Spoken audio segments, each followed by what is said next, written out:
আসসালামু আলাইকুম এভরিওয়ান, ঈদ মোবারক। সরি, আমি আসলেই অনেক লেট করে ফেলছি আমার ঈদ ভ্লগ দিতে, বাট আমার এই ভ্লগটা শুধু ঈদ ঈদ ডে নিয়ে না, আমি আরও 2-3 দিনের আমার অ্যাক্টিভিটিস একসাথে অ্যাড করে আমার এই ভ্লগটাকে ক্রিয়েট করছি। অ্যাজ ইউ ক্যান সি, এটা আমাদের কোরবানির গরু, এত সুন্দর মাশাল্লাহ, এত ঠান্ডা। প্রত্যেকবার তো আমাদের পাগলা গরু কিনে নিয়ে আসে, আর সেই গরু সামলাতে গিয়ে আমাদের ভাই বোনদের অবস্থা নাজেহাল হয়ে যায়। বাট এবার আমার আপু এত সুন্দর একটা লাল টুকটুকা গরু নিয়ে আসছে, আর এত শান্ত, আমাদের এক ফোঁটা কষ্ট হয় না ওকে খাওয়াইতে, গোসল করাইতে বা বেঁধে রাখতে, আমাদের কোনো অসুবিধা হয় নাই। তো এটা ছিল কোরবানির দিন সকালে, অ্যাজ ইউজুয়াল গরুকে নিয়ে যাচ্ছিল। একটা দিনের জন্যই ছিল, জাস্ট আমাদের তো চাঁদ রাতের সময় আসলে গরু কিনা হয় ম্যাক্সিমাম টাইমে। এখন যেহেতু আমার চাচা এখন নেই, তো আমার আব্বু আসলে গ্রামে আসার পরে তারপর আমাদের গরুটা কিনা হয়। আগে অনেক তাড়াতাড়ি কিনা হতো, বাট এবার এখন তাড়াতাড়ি কিনা হয় না, আব্বু আসার পরেই কিনা হয়। তো এটা ছিল আমাদের আরেকটা দাদুর, আমাদের এলাকার আরেকটা দাদুদের বাসার কোরবানি। আমি আবার অনেক বাসায় বাসায় গিয়ে গিয়ে আসলে কোরবানি দেখি, এটা আমার ছোটোবেলা থেকে একটা হ্যাবিট। খারাপ লাগে, তারপরও আমি কেন জানি না দেখি। তো এখানে আমাদের মাংস রান্না হচ্ছিল, আর এই সময় আমি গোসল টোসল সব হচ্ছে গিয়ে কমপ্লিট করে তারপরে আসলাম রেডি হতে। এটা ছিল হচ্ছে গিয়ে আমার ঈদের মেহেদি। আমি এর আগেও হচ্ছে গিয়ে স্টোরিতে পোস্ট করছিলাম। I was really satisfied with my henna stain and henna design, আমারই করা ডিজাইন এটা। আর এত সুন্দর কালার আসছিল, আমি ওদিন খুব খুশি ছিলাম। ডিজাইনও ভালো ছিল, কালারও ভালো ছিল। আর পাশে আমাদের মাংস রেডি হচ্ছিল। মাংস রেডি হওয়া শেষে এবার আমি একটু খেতে বসে গেলাম।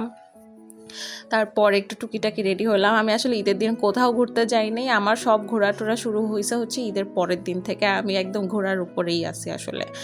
তো ঈদের দিন আমি আসলে জাস্ট একটু রেডি হয়ে আমার ভাইকে দিয়ে বলছিলাম যে আমাকে কয়েকটা ছবি তুলে দাও, আমি হচ্ছে গিয়ে ছবিটা তুলে রাখি, যেহেতু ঈদের দিনকে একটু না সাজলে কি হয়। তারপর রাতে খাওয়া দাওয়া শেষ করে, এটা ছিল তার 2 দিন পরে, আমি সকালবেলা উঠছি। এদিনকে হচ্ছে গিয়ে আমি আমার বোনের শ্বশুরবাড়িতে যাব। তো সকাল সকাল আমরা উঠছিলাম, সকাল সকাল উঠে আমি রেডি হওয়া স্টার্ট করলাম। আমি অনেক সাটল টাইপের একটা মেকআপ লুক রাখছিলাম ওই দিনকে, আমি খুব বেশি কিছু হচ্ছে গিয়ে ইউজ করি নাই, বিকজ এত গরম পড়ছে। আর নড়াইলে স্পেশালি অনেক বেশি গরম, আমার মনে হচ্ছে ঢাকা থেকেও বেশি গরম লাগতেছে হচ্ছে নড়াইলে। তো আমরা যাই হোক রওনা দিয়ে দিলাম। এখানে আমরা সবাই যাচ্ছিলাম অটোতে করে।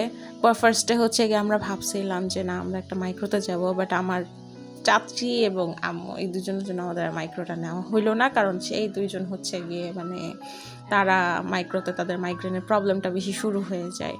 আর ট্রাস্ট মি, আমার দুলাভাইয়ের বাসায় যাইতে যে এত সুন্দর সুন্দর সিনারিও পড়ে, আমার বোনের শ্বশুরবাড়িটা খুবই সুন্দর। ওদের বাসাটা যেমন সুন্দর, ওদের বাসায় যেতে যে সুন্দর সুন্দর রাস্তা পড়ে, মন জুড়ায় যাচ্ছে। অনেক দিন পরে ধান ক্ষেত, গরু, এসব দেখে আমার খুব ভালো লাগতেছিল। একটা সময় আমাদের নড়াইলটাও এরকম ছিল, কিন্তু এখন আস্তে আস্তে শহরে পরিণত হয়ে যাচ্ছে। এই জন্য গ্রাম ফিলটা কাইন্ড অফ চলেই যাচ্ছে বলা যায়। বাট আমি যখন যশোরের দিকে যাচ্ছিলাম আমার ভাইয়ের বাসায় আর কি, আমার বোনের শ্বশুর বাড়িতে, এত ভালো লাগতেছিল, সেই ছোটোবেলার কথা মনে পড়তেছিল। আর এখানে আমি চলে আসলাম আমার বোনের শ্বশুর বাড়িতে। এখানে আমার বোন আমাকে দেখাচ্ছিল তার 2টা গরু আছে, আমি ওকে দুষ্টামি করে বলতেছিলাম ওর গরু 2টা ওর মতনই দেখতে। তারপরে আমরা হচ্ছে গিয়ে বের হইলাম আমার বোনেদের লিচু বাগানটা একটু দেখতে। ওদের লিচু বাগানটা অনেক সুন্দর, এত সুন্দর লাগতেছিল ওখানে গিয়ে। আর মনে হচ্ছিল যে যাই হোক গরমে বের হয়েছি, স্টিল এটা ওয়ার্থ ইট একটা ঘোরা ছিল। আমার জন্য তো অফকোর্স, আমি গরমকে এত অক্কা করি নাই। তারপর ওরা অনেক আয়োজন করছিল, আমি খেতে এতটাই বিজি হয়ে গেছিলাম যে আমার ওই সময় ক্লিপসটা নেওয়া হয় নাই। আর এই তো মিষ্টি দই, বাঙালির ট্রেডিশন, এইটা ছাড়া কি আসলে খাওয়া কমপ্লিট হয়? আর হচ্ছে গিয়ে পান, সবাই পান খাওয়া স্টার্ট করতেছিল। তারপরে আমরা কিছুক্ষণ থেকে আমরা আমাদের বোনকে নিয়ে আসলে আবার রিটার্ন চলে আসতেছিলাম। ভাইয়ারা ছিল আরেক অটোতে, আমরা হচ্ছে গিয়ে ওদেরকে নিয়েই একবার রিটার্ন করলাম, বিকজ এত গরম ছিল, আমরা ওখানে স্টে করতে পারি নাই। আর আমাদের মনে হচ্ছিল যে নড়াইল থেকে যখন যশোরে গেছি তখন হচ্ছে কি আরও বেশি গরম লাগতেছিল। ট্রাস্ট মি, এত গরম, তারপরও আমার কাছে ঘোরাঘুরিটা ওয়ার্থ ইট লাগতেছিল। তো এইবার আসি হচ্ছে কি আমাদের গতকালকের ঘোরার ট্রিপে। এবার আমরা আসছি নৌকায় ঘুরতে। এটা ছিল আমার একদম বেস্ট একটা ট্রিপ। আমি এটার জন্য খুবই অপেক্ষা করতেছিলাম, কারণ একটা সময় ছিল আমি ছোটোবেলায় যখনই আসতাম আমি খুব নৌকায় ঘুরতাম। আমার নৌকায় ঘোরাটা এতটা পছন্দ ছিল, আব্বুকেও নিয়ে এসেছিলাম কজ আব্বু এই জিনিসটা খুব মিস করতেছিল। তো আমরা বললাম যে আব্বু তুমি আর দিক ওদিক থেকো না, তাড়াতাড়ি চলে আসো। তো কিন্তু নৌকায় ওঠার পরে দেখি যে আশেপাশে কোথাও বাতাস নেই, অথচ নদীতে উঠলে কিন্তু বেশ সুন্দর একটা বাতাস পাওয়া যায়। বাট আনফর্চুনেটলি নদীতে ওঠার পরেও হচ্ছে গিয়ে, সরি নদীতে কেন বলতেছি, এত আবল তাবল কেন বলতেছি আমি, নদীতে ওঠার পরে না, নৌকায় ওঠার পরেও আমরা দেখতেছি যে কোনো বাতাস টাতাস কিছুই নাই। তাও ভালো লাগতেছিল আমাদের, মানে আমি এই গরমের ভিতর তারপরে আবার ভাবছিলাম যে না, আমি যে শাড়িটা নিয়ে আসছি আমি এটা পরে হচ্ছে গিয়ে নদীতে যখন যাব তখন আমি এই শাড়িটা পরবো, নৌকায় উঠবো। তো আমি আমার প্ল্যান মাফিকই সব কিছু করছি, গরম আমাকে এক ফোঁটাও আটকাতে পারে না। এখানে আমার বোন আমার ভিডিওগুলো অ্যাকচুয়ালি করতেছিল।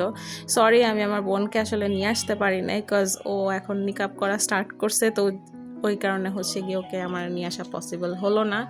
তো গতকালকের দিনটা খুবই সুন্দর ছিল, খুবই সুন্দর ছিল। অনেক দিন পর নৌকায় উঠলাম, ছোটোবেলায় প্রচুর নৌকায় উঠতাম, এত ঘুরতাম। তো এই জিনিসটা আমি অনেক মিস করতেছিলাম। এমনকি আমি রোজার ঈদেও হচ্ছে গিয়ে আমার বোন আমাকে নৌকায় ঘোরানোর জন্য নিয়ে গেছে, ঘাটে যাওয়ার পরও আমরা নৌকা পাই নাই। বাট এবার আমার বোন হচ্ছে গিয়ে সেই মিস্টেকটা করে নাই, সে এবার হচ্ছে গিয়ে মাঝের না ফোন নাম্বার টাম্বার সব কিছু সে নিয়ে রাখছে একদম, মানে সব কিছু ফিক্স টিক্স করে তারপরে হচ্ছে গিয়ে আমরা নৌকায় আর কি এই ভ্রমণটা দিলাম। অনেক ভালো লাগতেছিল, ট্রাস্ট মি, মানে আমি বারবার আসলে বলে যাচ্ছি যে অনেক ভালো লাগতেছিল, অনেক ভালো লাগতেছিল, কারণ আসলেই আমার খুবই ভালো লাগতেছিল। আমি ঈদে যত জায়গায় ঘুরতে গেছি আসলে এই ঘোরাটা হচ্ছে গিয়ে আমার একদম বেস্ট একটা ঘোরা। আমি নৌকায় চড়তে প্রচুর পছন্দ করি, আমার প্রচুর ভালো লাগে। আর আমি আমার গ্রামের পাশে আসলে আসলে একদম মানে আমার ছোটোবেলার মুহূর্তগুলো সবসময় খোঁজার চেষ্টা করি। ওদিনকে আমরা এত ঘোরাঘুরি করছিলাম যে আসলে নৌকায় বসে আমাদের ঘুরতে ঘুরতে একদম সন্ধ্যা নেমে গেছিলো, প্রায় সন্ধ্যা তো না মানে রাত হয়ে গেছিলো, 8টা বেজে গেছিলো, 9টা। অনেক মজা করছিলাম। তো এই ছিল আমার ঈদ ভ্লগ আর ঈদের ঘোরাঘুরি। তো আজকের মতো এই পর্যন্তই, আল্লাহ হাফেজ।